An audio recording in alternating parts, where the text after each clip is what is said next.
no, that is the Claude black market token, 70 to 90% off. It's absolutely wild out there. I'm going to include a bunch of sources inside the description. Go check them out. It is an in-depth enterprise that's going on. The name is Prime Mission. But this what?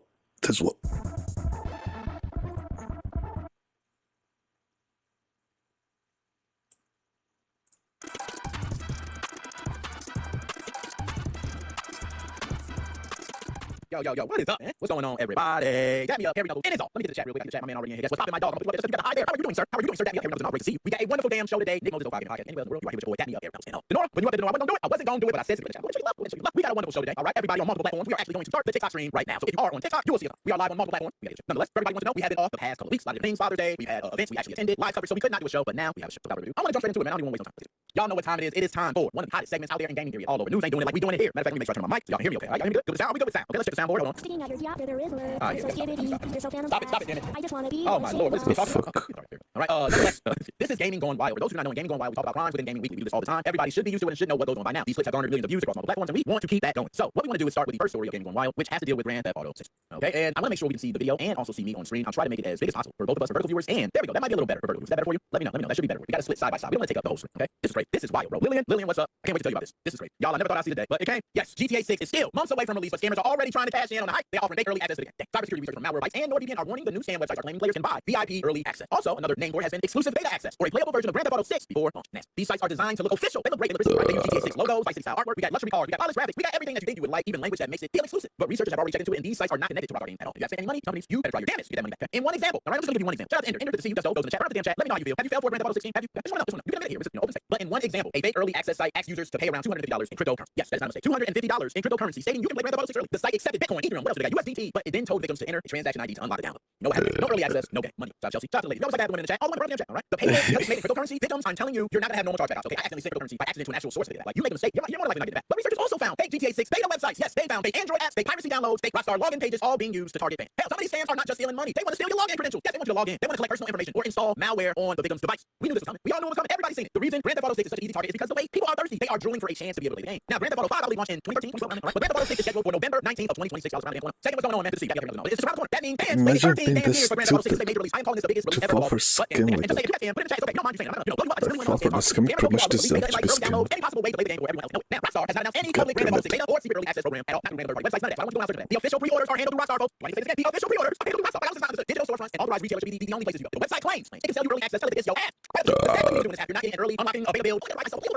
No, it's not happening. It's a scam. It should be treated as a scam. That is it. Point blank period. Grand Theft Auto 6 comes out every night, and people are already falling for the scam. I don't understand it. Like the game comes out, so how in the hell could you fall for it? It's gotta be this, man. It's gotta be Jason Money. What's going on? Jason Money. Facebook chat. Jason Money. Chat. And say, I love the chat. How you doing? Underwood. Fall for GTA 6 scam. It's just natural selection. That's what it feels like. And what's going on? It does feel like it's hard. The game is so big that criminals are not gonna wait to launch. Hell no. Why would I? I got people waiting right now. They already see the business opportunity and they are seizing. Y'all, we ain't got no more to say. Watch out, Grand Theft Auto game. Okay, please do not fall for them. And we have more about Grand Theft Auto 6 to come. Don't you stay tuned. We are talking more about that. What's going on? See, so look at the we're gonna go ahead right on to the next story, guys. We got a show and we're on time schedule. Also, for the podcast listeners out there, we're trying to stay on schedule. I know you're driving. You might someone driving a car. You're listening. We want to make sure you have a show. Right? So we're gonna go ahead and get to the next story. Right? Okay, I'm gonna take myself. This one we're gonna resize a little bit different because I want everyone to be able to see the video. Right? This should be a little better for everyone's video. I really need it. So y'all see the video. This is right. So y'all, two Northwest Side Chicago businesses are cleaning up after overnight smash and grab. Yes, overnight. That's how it happens. This is the way they're doing it now. They bring straight to the spot. You can watch the video right here. We got two Northwest Side Chicago businesses that are dealing with an overnight smash and grab. And one of the targets was not just the cash register. Guess what the suspect went to? Yes, the video gaming machines. They know where the money's at. Okay, the suspect went directly to the video gaming machine. Now, the first report break-in happened at Snacks and Smoke. Don't let. This happened at Snacks and Smoke. This is what and Snacks and Smoke provides exactly what they said. Surveillance video shows two people breaking into a window while others appear to watch outside. See down on screen. According to the store manager, the thieves got away with less than $200 worth of product. Nasty work, disgusting, despicable. You got multiple grown-ass men who let out with under $200 product. But the damage was, of course, much bigger than what was actually stolen, as it always is. About 30 minutes later, though. 30 minutes later, roughly a mile and a half away, Milano Cafe in Annandale was also hit. The owner said the glass doors were shattered early one day. Surveillance video from that one shows people around 3:45 a.m. entering the restaurant after breaking through a front door. Once inside Milano Cafe, two of the suspects used what you see as sledgehammers, and they are going at it, man. They are tearing these machines up, trying to get to the cash. So they used sledgehammers to smash video machines. While they had a third guy go behind the bar, and he later walked out with a cash drawer. The owner said the whole thing happened quickly, but the damage left behind was so heavy. That's what makes it First world country. But this was not a casino heist. This was not some major organized game operation. They had thousands of dollars in there. This was a small neighborhood cafe video game machine. Suspects came in swinging sledgehammers like they were in the Al Pacino movie or something. Like they were actually thinking they were going to hit the Illinois lottery. The way they were swinging those sledgehammers at the video game machine. But hell no, they got under $200 product. One shot. Not anything. Even the owner himself said they did not take much from the machine. All right. He said when it comes to machines, it's more about the companies that operate them. They empty the cash every couple of days. They don't leave it in there a long time. So you have a situation where these cause way more damage than the money they take away with. They cause pain to these small businesses. And I think they understand y'all not coming away with a lot of money on this shit. Y'all small businesses. You're not. Y'all know you ain't going to casino with that shit. And because the way Pokemon cards is, and if you have any video game machine, you may implicates on yourself. Now at Snacks and Smoke, the manager said this was the fourth attempted break. Yo man, y'all gotta do something. I'm sorry, what attempted break in? I'm changing up. But he wanted to review this incident where the group tried to steal an ATM through the front door and that. But it shows this is not a one-time problem for Snacks and Smoke. Snacks and Smoke, we ain't gonna waste much time on this. Y'all see what happened. A bunch of ignorant. Hey, hold on. We gotta run it. Y'all see that? I want to show y'all. Y'all see the shoes right here. I want everybody to zoom in on those shoes right here. I got the same one. Nick, that's the big one. I like my dude. I know you make us look bad. Okay, they all got to know. I tell you, it's in Chicago. Okay, anyway, y'all know anything about it. I fight the hell out of it. Let's go to the next story. Like I said, we're on time schedule. Right, here we go to the next story. Damn, I can do this. But this is gonna be a little lighter. Right? You don't get to raise y'all time. We don't get to light story. The next one's gonna be foul. But I want to add a little context too. The white police don't lay out. I don't know what it is about police in Hawaii. They do not lay when it comes to cleaning up Hawaii. Who has been to Honolulu? Can y'all tell me why they are so serious about cleaning up the neighborhood? Like why is it everywhere else like Honolulu? Honolulu, you came from a small operation. They shut that shit down. Honolulu police shut down an illegal gambling operation. And I'm not sure how to say it. Is it Kakato or Kakato? But nonetheless, they shut down an illegal gambling operation in Kakato, recovering 19 gaming machines and more than $7,000 in cash from a property on Kauai Island. I don't want to butcher these names, guys. Please don't hurt me. All right, don't butcher me. I'm sorry. But the bust happened on Thursday, June 25th. Officers with HPD's narcotics vice gambling unit, they actually executed a search warrant with the help from District 1 crime reduction unit. I got everybody put all on that shit, all right? They also got the forfeiture detail team and the specialized services division, and they all got together to take down this one. Okay, what is Honolulu? Y'all are dead serious about cleaning up the street. According to the operation was inside a one-story house. Officers seized the gaming machines and cash. You see the cash there? There were no reports of arrests made during the raid. Right, so no reports of arrests, but the police described the location as an illegal gambling operation, and they remain focused to shutting down these types of game rooms before they become a bigger problem in the unit. And that's what makes this unit. It's not just 19 gaming machines. It's not just $7,000. It is HPD saying, hell no, we are executing a search warrant and shut this shit down fast. And that's the third one of them. Yeah, the third one of them. They have, I don't know how many there have been executed so far this year, but there have been tons executed this year. And this is the third one of them. So this is not treated like some random one-off. I don't want to hear, oh, Honolulu's just doing anything. No, this is not some random one-off. That illegal gambling rooms, when it comes to Honolulu, is something that they believe brings other criminal activity to the town, and they got down with that shit. But more than $7,000, I would have like, and I'm saying over $10,000, I would have like, okay, this is $7,000. It's really not okay. And that's the money goes to the rest. We don't have money on that. They actually said more than $7,000, but come on, you say $7,000, it's close enough. And 19 machines, it's not a big operation. That just shows they did not like you try to jack one of these Honolulu with jack on your ass. Shout out, like, I bitch, look out on the street. Well, I guess I don't know what you do. I can tell you, I can go to Chinese spot around the corner, and they got a game machine. You know what I'm saying? But let's move on to the next story. Like I said, we got good stuff.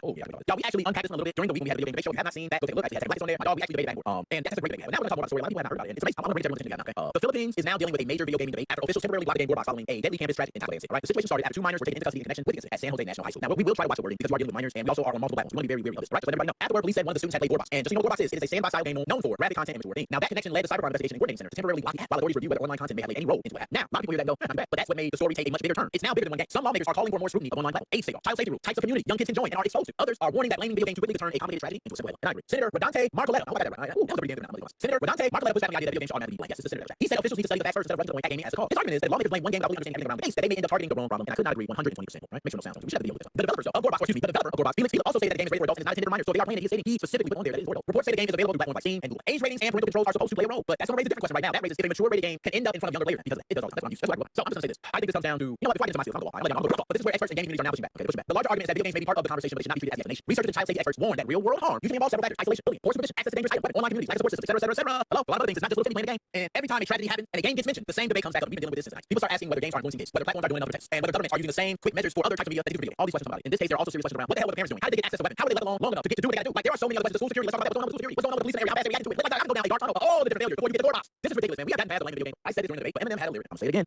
He said, you know what? Go watch it. I'm out. And y'all, that is it. Okay, we ain't got no murder. I'm not gonna go more into the case. It is serious, y'all. It is like they are really over there going crazy. And video gaming might take a turn it. Okay. And that y'all is gaming. Gone. Hey, all right, guys. So let's go ahead and move on to our next topic. All right, I'm gonna take a drink. Yes, it's time, y'all. That's good. That's good. Now I'm gonna go ahead and also somebody said the link there, probably in the chat. I also had some people texting too. I want to make sure I'm missing text messages. They want to join in. I want to let them know. Kind of cool. So y'all, I've been waiting to talk about this. I've been waiting like crazy to talk about this. I'm gonna go ahead and make sure I got the right topic up. Okay. Excuse me. Right, get you right now. I gotta make sure. So y'all, Grand Theft Auto 6 is already one of the biggest releases in gaming history. And I think it will be the biggest release ever. But now the conversation is not just about the game. We have soared way past the game. It is about whether gamers are actually going to. Reports say Grand Theft Auto 6 may not have a real physical disc version at launch, y'all. Yes, reports are Grand Theft Auto 6 might not have a real physical disc version at launch, and possibly not at all. The game is still effectively copy over. But instead of this side, it is hold up, players will get. That's very long. I know I did. Okay, a download code. Yes, you are not buying a physical copy of Grand Theft Auto 6. You are buying a plastic. Please don't get inside there. It tells your console to download it. Well, they're gonna buy the game at all. Pay for license. Gets revoked for any reason. Unlock. We have got a couple of things, and we are slowly letting ownership. I'm not gonna lie, part of the problem too. Game Pass, which is more the cause of why they don't release physical discs. Yes, Nick, you are part of the reason. Yes, we're going to, but at least I'm going to change. I'm going to make my stance. I want y'all to do it. Run up the damn chat if you don't like this. I want you to tell me, do you think Grand Theft Auto 6 needs to release a physical disc? Do you think it's a must? A real physical disc is for your option. You can lend it to your friend. Your friend will play hand to him. You can sell it. Man, broke. I sold it. You trade it in. Maybe there's some other games coming down the line. And mom and pop resale shops and GameStop are dying because these physical discs ain't able to get back in their hands to be able to trade it. That's the truth. That is the truth. You can buy used at that point. Imagine somebody buying Grand Theft Auto 6 used. Oh man, I bought it for $55. You can buy it for Grand Theft Auto 8. Because 8 comes out. I now got this everything right here. It's not a download code. With the download code, I don't think you can be bored. This is the same part of the game. It's impossible. You can't be a part of it. Let's say you cannot be a part of it. I don't want to hear. I don't want to hear. I don't feel like I'm so French. Like you can also show. If you got a physical version, you can just on the show. You can still have some kind of rule that you only copy of the game outside of the storefront. That's it. You want some show that you own the game or something outside of the physical storefront. And even if you don't want to release all or every game release, even another version of the game, a base version of the game that still run. But it's no way that I shouldn't be able to go right to the damn storefront, my storefront account. Okay, I'm gonna download it my own Bible. You know what I'm saying? Like, we need some, a download code in a box don't give you. Let's be honest, a download code in a box ain't giving you shit. Once that code is redeemed and it's tied to your account, that is it. You can't resell it. You can't trade it in. Can't let somebody borrow it the same way. You cannot preserve it the same way. It is not physical media. That is digital with Hasimo. That is digital with Superman. Hey, that is digital with physical Mac makeup. Like, it is no excuse. That's why I have a real issue with people defending this shit. You can't be defending this. You gotta trust me. I need to know who is for Grand Theft Auto 6 not releasing it. Okay, yeah, hold up, let's go. I'm gonna tell you something. There were other companies that had the same thing come up and they didn't release it. You know why? They probably didn't have millions of billions of dollars, so they wanted to save the cost and lower the game and make it $50. So they didn't release it. That's legit. Rockstar, y'all know, is not struggling for the cash. Okay, and I know y'all say this. No, but if you know you're gonna profit way more, you gotta do what you gotta do with the money. People, man, put your money for the people. Rockstar, man, don't do this. No physical version. It's just wrong, bro. It's just wrong. My man Ender said it best. That's what it is. That's what it is. No Vaseline. Y'all got no Vaseline. You got it. It's exactly what it is. And some people are like, I need to know who's been. We need to find out why. Why are you? Because if you're okay with Grand Theft Auto 6 not having this, then you are also okay with one of the biggest game in the world helping you push the industry further away from real ownership. You are happy with destroying the stock of the game. You are happy to ruin that. Because guess what? Grand Theft Auto 6 can shut down their servers, and guess what happens to your Grand Theft Auto 6? You no longer are able to play it. We need to set some laws, some rules, some guidelines. We need base vanilla versions on everything. So when the game goes, I don't care about graphics, I don't need ray tracing, I don't need all the 4K, you need the big. My game like Xbox 360. As long as I can play it, at least I got something. The long-term direction is obvious. How are y'all not seeing it? The more games become digital, only the more the power shifts away from you. The more control you lose, the more you put it in the hands of the business. I just don't understand it. Like, we need to put that. Like everybody, I'm now that way. Like, you know, I switch it. But it's this needs physical release. I'm understanding that. This needs physical release. They don't release physical release. I'm telling y'all right now, if they do not release a physical release of Grand Theft Auto 6, I am not buying. I refuse to buy it. I only buy it. This is my word. But the whole stock killing games movement is fighting things like this. It's built around the idea that players should not lose access to games they pay for just because the company shuts them down. They get full support. Remove licensing. We see that all the time now. So many companies losing the licensing for some part of their product and not being able to provide it. They might decide that the product is just not fit for business. And that's what happens if you just let digital take over. We are fighting right now for game preservation, consumer ownership. We cannot turn around and say it's fine when Grand Theft Auto 6 comes around. This is the one game. We gotta make our stance on. Okay? I understand those who want to buy digital, more power to you. If you want to buy it, you can buy digital and keep your physical as a collector's item. But their ultimate edition, if you release a physical version of the game the same time digital came out, but you charge $100, I would understand. I would understand. I would be kind of upset. But I would understand. Reason because, and I just like, you know what? I ain't gonna lie when I say this. I'm like, I don't know Rockstar. I'm say this. I'm not but there's one fact with physical games that when you decide to make a physical copy, the cost is low. That's a fact. You know what I'm saying? I know people say, oh, it's not gonna shit. Nah. That's why it's crazy. Like, you're already shipping a physical version with a download code, but there's no exploding cost for you. Like, Rockstar, yo, I am done. They're literally releasing a physical version. They want to take up shelf space. They want to go ahead and hoard all this stuff. Come buy it. Come buy the game. You want to do all that, but you don't want to get a physical version. Rockstar, I'm sorry, you are a greedy bastard. You are a greedy bastard, bro. There's no other way around it. I know people are gonna say that there's no way they don't want this. Well, guess what? Give me multiple discs. Give me 3 discs. I don't mind multiple discs. Let me be able to load the disc onto my hard drive. I know you're not defending this shit. I know. If there is no disc version, there's no use time at GameStop. Then there's no friendly new Grand Theft Auto 6 game. There is no cheaper percentage. There is nowhere you're going to go after 6 months when you get a new. It's gonna be sitting there. You're gonna delete it. It's not gonna be. You're just gonna delete it. Everybody who wants to play has to buy a new digital license. Are we gonna really do this for the biggest game? We really gonna do it. I know y'all might have this is dangerous. This is dangerous. This is what I was telling everybody. Grand Theft Auto 6 is big enough to set a new industry standard, and that was our debate. For those who do not know, but our debate on the debate show was if Grand Theft Auto 6 does not release the version, will this be the death of this one? I think it will. If Grand Theft Auto 6 does not do it, why would anybody do it? That's just me. I'm gonna be honest. At this point, if Grand Theft Auto 6 can make everybody switch over to digital, then developers, publishers, investors, everybody know you're going to buy it. That's it. So I just don't understand that. They want shelf space, bro. How do you got shelf space but you're not releasing the version? That's just dumb. Let's go ahead and move on. Next time. I told you that's my top. I can't see here just go on and on. This is another one I'm probably gonna rant pretty hard. A lot of people do not know. Let me take a drink first. This drink I need to shout out to everybody who owns the Nintendo Switch. For all my Nintendo people, those who know who started off the Nintendo Switch channel, the main part. All the followers were all Nintendo Switch time. Oh man, because Nintendo was high. I had videos taken down. I had to take down 75% of my videos on YouTube. I lost so much revenue, over 1 million views like in a second. Like I was scared of Nintendo, bro. I'm not gonna lie. Nintendo had me like a bitch. I was scared. I'm sorry. No, I'm gonna play that no more anyway. No. Nintendo Switch to backwards compatibility is back in the new because Nintendo just issued another round of fixes for original Switch games running on the new hardware. So all my Nintendo Switch people, I'm gonna go over that. I'm really gonna go off. So beware that I'm going to go off. If you're a Nintendo lover, you might be on my side. You might, I don't know. But the latest June update this year, yes, this month just happened. June 2026 update fixed a handful of types. Just to give you some. We got Shovel Knight, Treasure Trove. I'm not sure if it's rated 6. They updated Artifact Seekers, Rico, Mikado Remix, Landing Hero, Hanada, skateboard drifting. I mean, we got a bunch of stuff. There's tons of stuff that updated a lot of games. I think the Stellar Machine, on the surface, that sounds good. Nintendo still working on compatibility. Let's do it. Nintendo, look at the sound, y'all. No, they ain't gonna yeah. They deserve it. Now, I do not want to give them credit for not a damn it because some people say, oh, Nick, they're fixing games. Yes, it's okay. I want y'all to do me a favor. I want y'all to actually take a look at a full list of the Switch titles, and I want you to take a look of a true list of the compatibility with Switch. The list is now. I want to see if I can pull this now. It should take on, right? It should be right there. Okay, let's see if I can pull this now. Okay, come on here. I'll pull this now. This one is this is from PC Guy. This was from back in April 8th. So I just want people to look at this list. Y'all let me know what's up. There we go. So, y'all, that's 2 different ones. This is a list of games that will boot, but there's some issues. These other lists up here, list of games that will not load on Switch at launch. Now, they did a lot of updates, right? Supposedly, this is not complete too, by the way. Let's take that. I'm gonna show that real quick. So, you know what's funny about that? Nintendo are actually bullshit, y'all. The deeper problem is that some Switch games still have issues on Switch. I'm not even gonna say some, a lot. Even if they're playable, they have tons of issues, Nintendo. You're ignoring them. Some have audio problems, performance issues, compatibility issues, a couple titles still fully unsupported. This is where I have a problem with you, Nintendo. If you are selling a premium new console and one of the selling points is backwards compatibility, if you make one of your selling points backwards compatibility, I do not think the consumer should have to sit around hoping that one of your updates fixes their game. That is not fair to the consumer, Nintendo. You cheap bastards. Backwards compatibility cannot just mean most of your game might work. No, we're not going that. The rest of the game is the developer's problem. No, we ain't going that. That's what Nintendo trying to do. But those who do not know what Nintendo is actually trying to do is stating that developers are not there to update games to work for Switch. That's what they're telling you. Because see, the developers have access to specific things that they need to be able to port it over to the new architecture. So without that, how do you expect us to do? Nintendo, you can sell somebody else that dumb bullshit. I ain't going. I don't know why somebody else. I ain't going that dumb bullshit. Nintendo is a massive platform host. They control the hardware, the operating system. They control the storefront, the search pipeline. They control everything. They are making money from the ecosystem. They enjoying that. So when a Switch game does not work right on Switch 2, I do not think Nintendo gets to say, just shut my shoulder. It's mostly on the developer. Yeah, you don't get the you're making boo bucks. And I don't think that Nintendo is like behind. Some people think Nintendo's behind, right? Like I don't think Nintendo's behind technology. I think Nintendo's one of the furthest when it comes to innovation. Great. I'm telling y'all what it is. It's cheap. Nintendo. It's cheap. Nintendo cheap. I know there's a technical side to this. I will try my best to explain what I can, but I know cheap. Okay, I graduated with a computer network degree. Yes, I worked in IT for quite a long time. I did IT a lot. I got a lot of jobs. The original Switch was built around the original NVIDIA Tegra chip. I believe it's X1, right? So just have that in your mind. Tegra X1. The newer Switch 2 uses the newer NVIDIA, right? So that type of hardware jump creates weird issues with timing, audio, render, control, how older games interact with the new system because you're dealing with new architecture. I understand that backwards compatibility is not. I understand it. But this is where I like to look at Nintendo and I compare Nintendo to companies that's their peers, Microsoft and Sony. I can give you multiple examples of what they did when they got faced with the same scenario on Nintendo. So anybody that's on Nintendo side with this, I'm gonna smash your damn argument to shit. Oh, I'm about to kill your argument. Microsoft had to deal with Xbox 360 games running on Xbox One. Who remember that? It wasn't a small problem. It was a huge problem. You had this massive library of successful games on Xbox 360. It was a very successful console. And now you're releasing another newer generation console. But one of your biggest selling points better be backwards compatibility. The Xbox 360 and Xbox One are built on completely different architectures. Same thing that we're dealing with Nintendo side. People think that kind of backwards compatibility was basically impossible without putting old hardware inside the new console. But let me tell you what Microsoft did. Microsoft built a special dedicated compatibility team, created a system level solution, and handled the work internally. They spent millions upon billions to handle it internally. That is the standard I look at. Microsoft did not say, go find your original developer. Microsoft didn't say find your original developer from 2007 and hope they patch it. They took ownership because you know how difficult it is to find those developers. They were the platform holder. They wanted to keep the customer. They made the compatibility layer. They tested the games. They packaged the solution, and they made old games work on new hardware without putting a burden on every old developer or on us. Why can't you do that, Nintendo? You're cheap bastard. They don't want to spend for that team. That is not true. I'm sorry to tell you that. Okay, I don't want to break it to you, but that's true. Nintendo has the money. Nintendo has the engineers. I told you about the innovation. Nintendo has the first party control. Nintendo has the relationship with NVIDIA. Like, Nintendo has the resources to build a stronger internal compatibility team right now. They can handle this problem right on the system level. They do. They don't. Nintendo would rather everybody else do it. That's what I like. One thing I heavily disagree. It feels like Nintendo is doing just enough every single time. When Switch came out, you did just enough to make powerful just enough. Switch 2, I feel more the same. They're fixing some games here and there. Let's be honest, the fact are, you're still tracking lists of broken games and trying to figure out if your audio is going to be working on the next update, or is your other game visuals going to be working on the update, or games that are fully unsupported ever going to be supported. It makes this whole damn thing feel unfinished, and that's what I don't like. Some people will say it's unrealistic to say every Switch title. I beg it. If Microsoft can do it, and maybe Microsoft had a few games that were completely incompatible. I understand. That's a few games. But everything from system level works. There are thousands of games on the platform. I mean, some developers are small, bro. Like they could be on to something else. They could be married. There could be developers who jobless, they so pass away. The studio don't exist anymore. There's messy code. Like this is just so dumb by Nintendo. It pisses me off in every single way. I don't know what else to say, bro. I didn't want to move on. I'm getting real upset. Like I know Sony did it. I swear Sony had to do it. I don't know if it was PS5. I want to say Sony had to do it from PS4 to PS5. Same thing. System level, right? Apple had to do it before when they were going from like one specific architecture to another. And Apple did like one of the dopest ways because I believe they went from Intel to ARM processors, and they somehow created something within the ARM processor that when it sees a program that is written or developed using Intel, it actually tells the ARM processor to act as if it is Intel. It's very weird. It's very technical. Like there is a lot of shit that can be outside of this. Nintendo doesn't really do it. I told you I was going to go. If Microsoft make one of the best backwards compatibility layers ever, Nintendo do this. They're innovative. I see what they do with Wii. I see how they come across with Wii U. I love the Wii U. I think they're innovative ahead of its time. I love what they did with Nintendo Switch. I think that was ahead of its time. Like you're on it, Nintendo with the Switch 2. I do think it's So on to the next. Y'all, this is one of the best segments. Let's take a drink. I'm very hungry. So for those burning damn chats you want to, we got multiple platforms. We can't hand out shares. We got lights. We really appreciate it. We're growing. We have actually surpassed, I believe, 2 million views within 30 days. Based across multiple platforms. Our shorts and our long views. I want to thank you about that. It really means a lot. And I think you guys keep sharing. I spoke to some people I know. Ab was one in the chat. So about clipping. I actually have packages that I'm going to prepare. It took a little bit longer because I'm going to be doing a lot of clipping and charging for those packages. Okay, so if you are interested in clicking for a channel and getting paid to clip, yep, we can talk numbers. Put up a deal. Start clipping the channel. You get paid. All right, let's go ahead and get to this. Is dude. I got the munchies. Yes, for those who don't know, this is a segment where we talk about y'all. Every gamer has a bad boy and then we're that girl inside. And when you're sitting there with Cheeto fingers, your chicken grease fingers, you know, your sticky gummy bear fingers, whatever it may be. This is the segment for you. We want you to be able to grab some of the greatest, yummiest, tastiest ish. Take it home, play some Call of Duty Elden Ring, Animal Crossing. Hell, I don't know, play whatever you want to play and enjoy some. Dude, I got the freaking munchies. Now we're gonna put the first image on screen, and this one I'm not gonna lie, already making it hungry.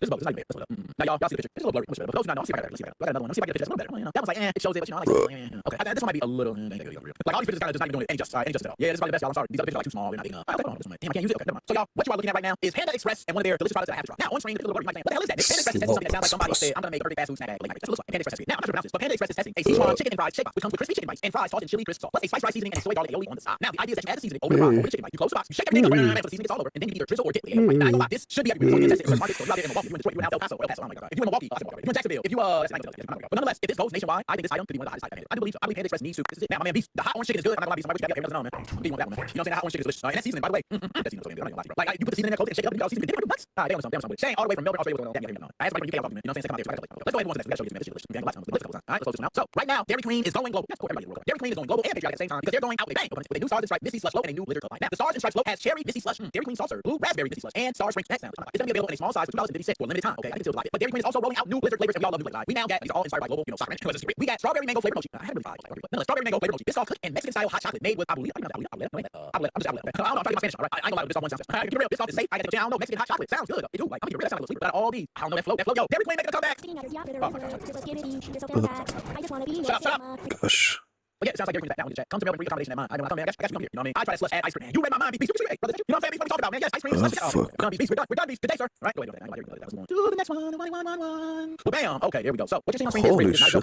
Yes, it's true. Aldi has people arguing over Holy and somehow shit, it's over. Aldi is releasing crystal clear frozen ice, which are 1.8 This is crazy. reverse osmosis to your body water and market as low Holy cocktails shit. or fancy drinks at home. The box comes with 4 cubes for $5, which means Aldi is basically asking people to pay around $1.25. Some people might say it sounds ridiculous until you realize that people are already buying them nonstop. They talk about nonstop. Aldi, beautiful job. This is how you market, baby. This is how you go viral. Aldi. This is how you do it. This is a genius idea. And by the way, it's hard to get clear ice. I don't know if y'all try to put ice cream. It always got air bubbles. I can't get clear ice. $5 you get. Okay, now I won't doubt they'll sell out with a video. It's gonna be one of but as long as people talk about them and they're not expensive to people, this is going to be it. So like that, all of you. Who here would buy 4 ice cubes? Come on. Now, this is where I find you're Aldi. You buy that ice, but you won't get crystal clear. Let's go ahead and move on to the next. I told you I was we're crazy today. We are real wild today. So this one here I seen and I was very curious about it. So nonetheless, Wingstop is bringing a new limited time flavor called Sweet Tea Chamoy. Now it's featuring Tajin. I'm not sure how to pronounce it. Tajin. I pronounce it all my life. But it's featuring Tajin. Now this one combines a custom chamoy dry rub with a Tajin chamoy drip, so the flavor is supposed to hit that sweet, tangy, citrusy, and spicy all at one. Like Wingstop is also adding chamoy ranch to go with it, and you can get the flavor on wings, boneless wings, tenders, chicken sandwiches, fries, corn. They don't know everything. This is one of those flavors where either people are going to love it or they are going to hate it. That's why they might put chamoy ranch on everything. But to my Wingstop lovers, all those spicy lovers out there, how do you feel about this? This is something to try. I don't know. I'm very curious. I'm not a spicy guy, right? I'm not a spicy guy. I don't eat spicy foods like that. This is one I don't think I'll try like a little bit. Somebody had some, but the fact that they are making these new creations and they're teaming up with certain flavors, I'm proud of Wingstop. Man. Proud of Wingstop. We got Wingstop. We got something. Now I gotta give me some wings. Yo, man, I gotta get that wing zone. You know what I'm saying? Yo, I ain't gonna lie. I do even Wingstop. I had to go wing zone sounds so much better. Like if you open a competing restaurant, wing zone sounds like wing zone sounds like a spot wing. It's a zone. Level wings over here. I like it. You know what I'm saying? Anyway, let's go ahead and move on to the next one. Wingstop, they be doing that. On to the next. Oh, snap. Damn, I'm hungry. They will show this. Y'all, Hardee's is jumping into the summer with a bang, bringing you a new hot honey chicken lineup. Yes, they have hot honey hand breaded chicken biscuit. Oh my goodness, man. Hardee's, talk to me nice. All right, talk to me nice, man. What are you doing? Okay, so Hardee's got a hot honey chicken lineup, which is bringing you the hot honey hand breaded biscuit, hot honey hand breaded chicken sandwich with bacon and Swiss, and hot honey tenders with a drizzle of hot honey sauce, y'all. They're also bringing back tropical twister drinks. No, passion pineapple, mango flavors, including tea, lemonade, and sweet milkshakes. They're doing it all. Hardee's is coming into the summer, like I said, with a bang. Now, hot honey is one of those flavors every restaurant keeps chasing, but only chicken biscuit, I don't see how you miss. You know what I'm saying? Long as it's the right sweet time. Hardee's might be on to something. They might be on to something. Okay, they might just look at both Wingstop and Wingzone. It's a real restaurant. We was like, yo, hold up, these dang, it's a real. We gotta bring this up, man. Wingzone. We gotta bring this up, y'all. Oh, y'all, I'm trying to take a look, man. Anybody who don't know about Wingzone, we gotta find out about Wingzone. You know what I'm saying? Y'all see this fat. You know what I'm saying? Look at that thing, man. Fat boy. Let me share the screen with y'all. See this? I don't want to look at it. Y'all, this Wingzone. He said it's out there in Louisville, Kentucky. Yo, Wingzone. Oh, Lord, Wingzone looking nice, y'all. Hold up. $45.99 is 1 boneless wing, 1 original wing, 2 large fries. But $20 you get 20 boneless with large fries. Yo, I ain't gonna lie, that's pretty good. I mean, fries you get, you get 10 wings, 10 wings. You can eat Wingzone. Original wings. All right, what flavors y'all got? We got okay. No, y'all ain't about to we good, y'all. You know what I'm saying? I've been doing all this. Y'all see why I just all right, we got flavors. We hit it, bang. So, oh, I like this. Like the category. You got tame, Louisiana lemon pepper, garlic palm, buffalo bliss, raging Cajun, hot shot, nuclear habanero. Now you spicy. Oh man, yo, Wingzone is popping, bro. You can go to sweet spicy, buffalo ranch, smoking cube, mango fire, Thai chili, sweet no heat, liquid gold, that look like honey mustard. Oh, y'all, honey barbecue, sweet samurai, just lemon. Put this up. Yo, beast, you might make a trip, man. I'm looking at what the next con is. You know what I'm saying? I go to a lot of video game. I seen one in Louisville, Kentucky, a month ago. I might have to, woo, look at that, they ain't got me yet. They ain't got that broken, they ain't got me yet. You know what I'm saying? I'm down Chicago, man. You know what I'm saying? I ain't gonna lie, Wingzone look fire. I'm sorry, Wingzone look way better. Like I'm looking at what that look like. Look at that. Oh my god, y'all, I'm telling you, bro, that looks delicious. They got the dry rub, cool ranch. What are we talking about? Hardee's got a hot honey chicken. I'm sure. I'm about to go damn. Well, okay. This last meeting. For those who don't know, I have pancakes are the best pancakes in the world. I know what y'all gonna say. I'm crazy, but I'm sorry. I taste the pancakes. Holy fuck, they did it. I will confirm. Yes, I do. But they go, I have the best taste of pancakes. They melt in your mouth. You simply put butter on That's crazy. Crazy. That's how good the butter be looking at. If you think ice cream, It's over. Holy shit, GG. Now, beef, I ain't gonna talk about that. You know what I'm saying? I did already cover it on that end. I do that stuff. I ain't gonna go over it. IHOP has something that I have to try. This, y'all, I never thought I would see. But IHOP is taking its viral Dubai chocolate pancakes nationwide starting June 29th. This actually makes sense. The test run sold out fast. Everybody didn't get to try it. They was upset, and everybody who did was upset. Now, the combo comes with 2 chocolate chip pancakes, chocolate hazelnut, and cocoa syrup. Now, pistachio flavored mousse, roasted kataki, crushed pistachio, and whipped top, served with eggs and hash brown. And It's IHOP is adding over. Dubai chocolate milkshake with vanilla ice cream, pistachio, and chocolate syrup with topping, and chopped pistachio. I don't even say nothing else. IHOP, you want. For a moment, I really thought Japan would make it. I really thought. I'm surprised.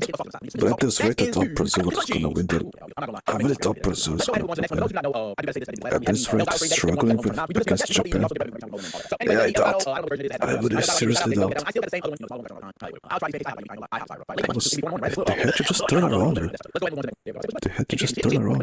Y'all, this is product of the week. Fuck. Okay, what I want to do here is make sure I pull up the website too. I don't actually put the website there now. I have it there in the chat. Okay, that is the actual website with the controller. Do I got captions? I can add a caption there. Here we go. Gam Rumbo and Low. I'll add it in there like Gam Rumbo controller. You know, we don't know that Gam Rumbo. Nonetheless, y'all, product of the week is going to be the Gam Rumbo PlayStation 5 controller, y'all. I gotta shout out the controller. One, it feels very close to the real PlayStation 5 controller. That's my weight on this controller is great. Take a look. Okay, you see the controller, the weight on it is great. All right, you see all the buttons are lit. You can change. Look, I think it's tap to set up your dual sense wireless controller. My computer instantly recognized it. The moment I put it on the PC, said, "Oh, you have a dual sense controller." It recognized that PlayStation 5 controller. Guys, if you're looking for PlayStation 5 controller, you do not want to spend $70. You want to spend $100 something to have back programmable buttons. By the way, these back programmable buttons, yes, you can use for anything. Again, you might want to do a 30 combo. Okay, simple as that. You got every single button you can hear. You got turbo. How can we forget turbo button? Now we forget turbo right there. Oh, there we go. You got turbo. Who does not like turbo on video game? You playing Metal Slug Steel?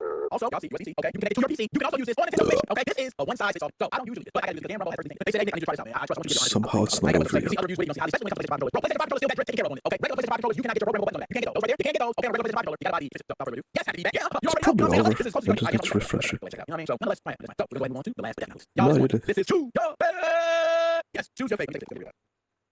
Choose Your Fate is strictly this or that. It's a head-to-head. This week it's all head-to-head choices. You better show me you got video game now because these are choices. And I'm a person that I don't care. I stand my ground. I think nice. You know how many times I've been burned by the chat when it comes to comments? I've been roasted for some of my decisions. So I don't stand my ground. Y'all start first one. But Choose Your Fate. Ooh, let's go now. For the vertical viewer, I do want you guys to see better. So I'm gonna change the view, right? I'm gonna change the view. The vertical view. All right, let's get this first. Let's go beside this. We do have this one. I'll be back. It's pretty much the same thing. That ain't good enough for the vertical viewers. Let's see. Is this vertical viewers? Try to get vertical viewers. That works. Man, I don't know on it. Okay, that works. I like that. That's good. I think this is for vertical and horizontal. Okay. So question number one: who wins in a head-to-head battle? Serious Sam or Duke Nukem? I don't know how we think this is. Duke Nukem is gonna sell much. Matter of fact, Duke Nukem is gonna have to change the break pass by the time he finishes doing Serious Sam. What he's gonna do. All right, Duke Nukem is gonna carve a new boot shoot inside of Serious Sam. Like, I don't even know how this is a battle. Man, y'all know Duke Nukem is. Duke Nukem has destroyed the biggest other badass. I don't care what Serious Sam did. Yes, I know Serious Sam. I think it's a great battle. I like to sell it. You know what I'm saying? If I was the Don King of this, I would sell it. Let's be honest here. Duke Nukem. And if you ain't saying Duke Nukem, okay, you hate. I like this is a battle of who has bigger balls. Duke Nukem has this. Now we go to the chat. Y'all might not like chat. Okay. Serious Sam is a great Doom. Peace with the Serious Sam. Oh, Serious Sam, right? That's actually not at all answer. It's actually tough. Like if I had to put anybody up against Duke Nukem, like most evenly matched, I think Serious Sam probably the most. Another person I would say is probably I think Marcus Gears War. Oh, is it not over? Duke Nukem was amazing to Duke Nukem. I know it's actually played the game like it was terrible. Like I thought funny out and shit. That's crazy. All right, let's get to the next one.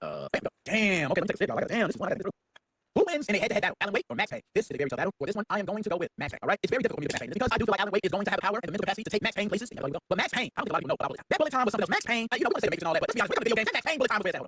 But that Max Payne bullet time was where it was at. All right, that's how it was. You know what I'm saying? So of course I gotta go Max Payne. I think Max Payne will be able to go through whatever world that Alan Wake is in and be able to win that battle. It will be a very tough battle. I do not think it's easy at all. I would understand people saying go away, but my nostalgia love for Max Payne and also knowing Max Payne can go in anywhere and take down anybody. Go Max Payne. Easy. So let's go ahead. On the next. All right. Oh man, this ain't fair, bro. This ain't fair, man. Me as a brother gotta put two brothers against each other. This ain't fair, man. Juneteenth was just what 9 days ago. This ain't right, man. Who win in a head-to-head battle? CJ, Andreas, or Augustus Cole from you? Augustus Cole. CJ, I don't even know how you got to be put on the same level as Augustus Cole. You can bring the entire hood, which okay, the entire hood. You bring everybody with you. I do not care. Augustus Cole, that man was so mentally messed up. He was running with a bomb. He thought he was playing like he was nothing to do. They were monsters. They were dudes. They were damn super monsters. He tapped out. It's harder than that. I'm telling you, CJ. Mr. Gotta ride a bike to keep his stamina up. Mr. Gotta get weights. No, Augustus Cole is about that. His day-to-day life makes him soul. I like you. This is right. You don't stand a chance. Let's go ahead. We'll take this tasty, right? I gotta get this. Okay, let's go ahead. Who wins in a head-to-head battle? Idol, don't instinct, or Taro, or Mortal. This is what I never talk about. Idol wins. And the reason I say Idol wins, people do not understand the speed of Idol and the power. I think that's why Idol wins. Now, Taro has the power of teleportation, but I feel like the speed of Idol and the power is just going to overpower Taro. And the speed of Taro is I don't think it's Idol. A lot of people don't even know much about Idol and the power behind Idol. Just research. You know, look it up. I can tell you, if you play both of these guys in a video game and you had against them, you would clearly say, you fought Taro, you probably did that. If you fought Idol, you said the game cheat. Like that's it. You know what I'm saying? One, you fought him, the other you said Idol, Yeah, seeing the stats here, Japan was kind of lucky who wins in a head-to-head match? to even last for this long. Who wins in a head-to-head match? Kazuya or Nightmare? This one Lucky hurts. to One of them last is for my favorite this character long. in the fighting game. The other one I think is probably one of, if not the strongest character in his series of fighting game. Y'all, I gotta go with the honest answer. The winner of this one is Kazuya. Kazuya wins this fight. Nightmare is my favorite character in Soul Calibur, but I just gotta be honest. We're not stopping Kazuya. Oh my goodness, the devil inside of him. Whereas Nightmare, that sword is really putting the hold on your mind. You know what I mean? Nightmare, that sword is really putting the devil into you. You know what I mean? You really like we can get you away from that sword and break you apart. We take you outside. It ain't got the demon is inside. Man, it's 100. Power, what he is capable of. The family lineage of power. It's just not possible. Nightmare wins this battle. I'm sorry. So It has to be Kazuya wins this battle above. against Nightmare, hand down. Nightmare does not change. And that y'all is true. What the fuck? Now, so one thing I do want to say, Jason Money, I put the same link in the chat. Everybody else see the link to Jason Money. Okay, Jason, I put the link to Jason Money right there. And as a matter of fact, I'm looking. Hold on. You might be right. Hold on. You might be right. Jason Money is check mark Facebook. So you must be looking at it through somewhere else. Jason Money. I'm trying to send you a link. I'm trying to send you a link. I can't promise anything, man. Right now, it's taking me different. That's why I'm like going through all this. I got business. I got accounts. All that shit is too much. All right, so here we go. Bam. What the hell? Man, that's still not over. I can't believe I don't want to show this on screen. Like Jason Money. Wow, okay, Jason Money. All right, I got this. This is disgusting. Oh, okay. That was the most disgusting thing, bro. That was the most disgusting thing. Nonetheless, Jason Money. The link is there. I see it every time. You see what every time? Oh, the link. Okay. I'll say no, you want to see what I see every time. But nonetheless, y'all just go ahead and so first, I want to say Grand Theft Auto 6. I think y'all gonna see this version. You know, I believe this is a marketing stunt. I think Rockstar knows how marketing works. If you say nothing about this version, it's the best way to keep Scout from Scout. Because if they know anything about this version coming, they will land for it. Rockstar wants Scout to believe this version will never come because they think that they won't be on the lookout to Scout. And that is smart. I think that is smart. Problem is that when you do pre-order without letting people know about this version, that's the dishonest. Because now if you release this version later, someone who paid for a digital version can say, I wanted a physical version. I do believe that physical version is going to come out in December, a little bit later, maybe in January. So those that's gonna stop Scout, right? It's gonna be January when it's released. Scout doesn't care about game at that point. So that's how they're gonna do this. It keeps people while we bought the game. Also, it's not a big mean where they have to have this headline. They have to have a game out outside the state. You know, I think that's actually probably that is what I'm almost here. So other than that, I want to shout out everybody being here. Chelsea's Way, Peace, my man Shane, Nemo, Ender, who else? My man Orange was here. I seen Zach was in the building. We had Dust was here, Denora. We had my man Guest was in the building. We had something, man. Follow the chat, TikTok chat, on yellow line. Everybody on TikTok shop. You all the platforms, man. For those who don't know, our goal is to put this up here so everybody listen to Monday morning when you're driving your podcast listeners. Podcast listeners, I want you to do me a favor, man, and definitely leave a comment, like, and everything. The podcast is growing, audio format great. Oh, one more thing too. I didn't even check. No, I'm saying. I'm not even gonna I'm saying. So 101. What is going on? What's up, stranger? What's up, man? What you been, man? Man, I'm trying to hit the street dog. There it is. Fucking hell. We put a link in the chat, man. I don't know how GG, Bobo. That was stuff. that link, you could get that link, man. I don't know what's going on. You know, Jason Money, man, we had to check out the show in a couple weeks. Like, it's been different, man. You got the show in the same. Yo,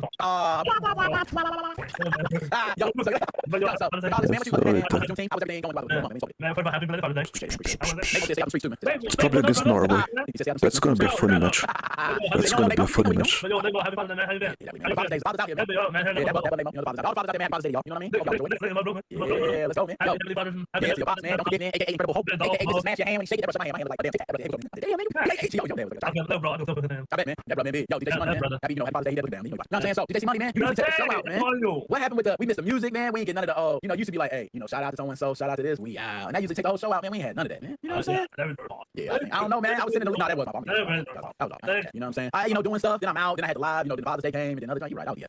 Thanks a whole lot. Yeah, that's but we back, you know what I'm saying? We ain't got nowhere to back. Hey, real quick, Nathan, his brother, okay? Blackman, underdog. Okay. He said, Nate Mo, holla at me, man. He said, talk to me, man, pull me to the side. Hey, man, some money, so you got to show me, you're rolling.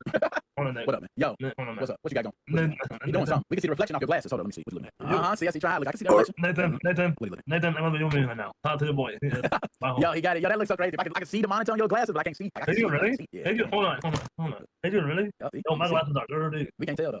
So, yo, DJ C Money, man, what you gonna do, man? You gotta take us out, man. You gotta do this. It's been a while, man. You gotta hit us with a good one. You know what I'm saying? Something that's gonna be bang, bang, bang. Somewhere everybody go, yo, dang, DJ C Money, he killed that. You know what I'm saying? Sticking out your diop for the Rizzler. Don't worry You're so about that. That went on a couple skibbity. You're times. so phantom tax. I don't know what I it's just wanna be your Sigma. Hold on, what's going on? What's up with last name? Oh my god. I'm telling you, I'm having it happen to my man. Sticking out your tongue with a Rizzler. Yeah, I'm gonna try one more time. Hold on, Sticking out your diop for the Rizzler. Why is it the same sound? Everything. Sticking out your diop for the we gotta stop. Rizzler. You're so skibbity. Stop it. Sticking out your diop for the. Yo, every single one is the same sound. That's why. Do you notice me? Oh, okay. Okay. Hey, my yo, gosh. hey, Wolfpack is in the building and we know what to say. We be doing it like this and we do it every day. And we'll be playing with them boys because this is where we stay. DJ C Money in the building. DJ C Money in the building. DJ C. Yeah, that Wolfpack. They don't know about that Wolfpack. That's order. Okay, that's fine. That's it then. If you don't know. Remix. If you don't know, I know. We had that Wolfpack dumping for a second, man. Wolfpack's here and they hit it. You know what I'm saying? I don't know that. Hey, why doesn't? Oh, man. What happened? DJ C Money about to take us out. He look like he about to go to church on us. Do you notice me? Do you notice me? Like, damn. What? Okay, I don't think it's fine. Sticking out your yacht. Yes, your yacht. We ain't gonna play that. I do got a, all right, here you go. Uh-oh, there you go, y'all. He turned into it. Yeah, yeah. Okay. Talk to him. Oh, Nick. Yeah. Nick. Why? Hold on. Let me tell you about Oh, I'm sorry. Nick, hold on. I'm sorry. Nick, hold on. Pause everything. I've been with my friend. Her name is Nia. Nia, if on here, please say something. She's a dear friend of mine. She was born in December policy. She wore a t-shirt. I think she wore a minimum, I think she said. So a t-shirt. Yeah, I think she wore I got those. I got those on deck. That ain't nothing, man. Okay, I got plenty of those. Okay, I'm sorry. I just had to tell you before I forget, I think, do you see Nia Funky? They ain't writing it in the chat yet. But they do, you know what I'm saying? And still, go ahead and say what you gotta say. They'll see it, though. Nia, if you're listening or watching, put something in the chat. See it. I don't mind buddy's name. If you see her, Nia Funky. What up? No, that's something else. You can go ahead. That's my bot. You know what I'm saying? My bot putting up chats and shit. Just go ahead. Motaro Beast. You said Motaro gonna win that one? All right, you can get it. Yeah, So I don't know if this happens to y'all, but I noticed that over the last couple of years, like I would watch a TV show and I would pull out my phone during the boring parts of the TV show. I would also play video games and I was like, oh my God, this video game isn't fun. I'd check reviews and be like, I'm 6 hours in, it doesn't really get better. So I noticed something really interesting, which is that I force myself to power through entertainment that I don't enjoy. I keep on watching a show on Netflix to wait for it to get good. I keep on playing a video game in order for it to get good. I was wasting huge amounts of time, not even having fun, even being on my cell phone when I'm watching a show while I'm waiting for it to get good. And I looked at this and I was like, what the hell why am I trying to power through and force myself to waste 60 hours of my life? Like, what am I actually doing? So I started doing something really, Make really sure simple, you get which is when I everything. get bored with a game or a TV Make show, sure I would stop. shit But I think it's like really bizarre sucks that we to try to the force end. ourselves to stick with entertainment in order for it to get good. I just stopped doing that. Like, I looked at a pull out my cell phone and I said, okay, hold on a second. I'm not having fun with this. So I'm going to stop and I'm going to go do something else. When you have a load of As long as you have something else to do, though. your brain As long responds in a certain way. You if stop you don't becoming love, empathic. You that's stop what seeing you other got. people's emotions. You stop seeing other people around you as human. It's another episode of the Jimmy the Giant podcast. We have a very special guest, which is Barry's Economics.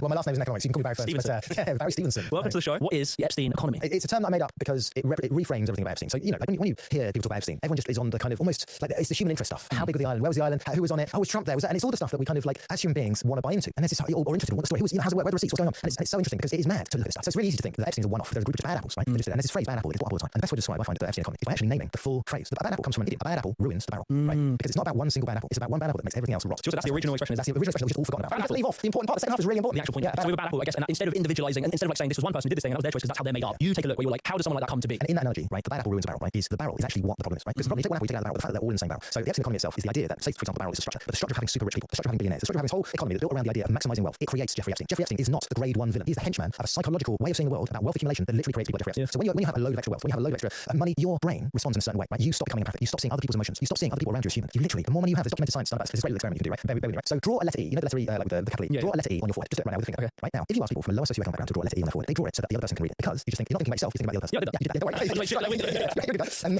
And statistically, the higher up somebody is socioeconomically, the more predisposed they are to drawing the E their own way around. Wow. Right? Yeah. Because the very neurons in your brain that allow you to see emotion on other people's face, to allow you to put yourself in the shoes of another human being, they get degraded. Your brain changes with more money. And to the point where, so if you're in that position, we have a load of money, we have a load of power, like you look at Jeffrey Epstein, what he was doing to young girls, young women, like, it's absolutely horrific. But actually, he has been conditioned by his position to see other human beings as expendable. And it's like when you listen to Jeff Bezos talk about he wants his workers to be frightened of being, I don't know if you've seen that quote, of him going, I want my workers to be afraid of like, sacking off work or to taking too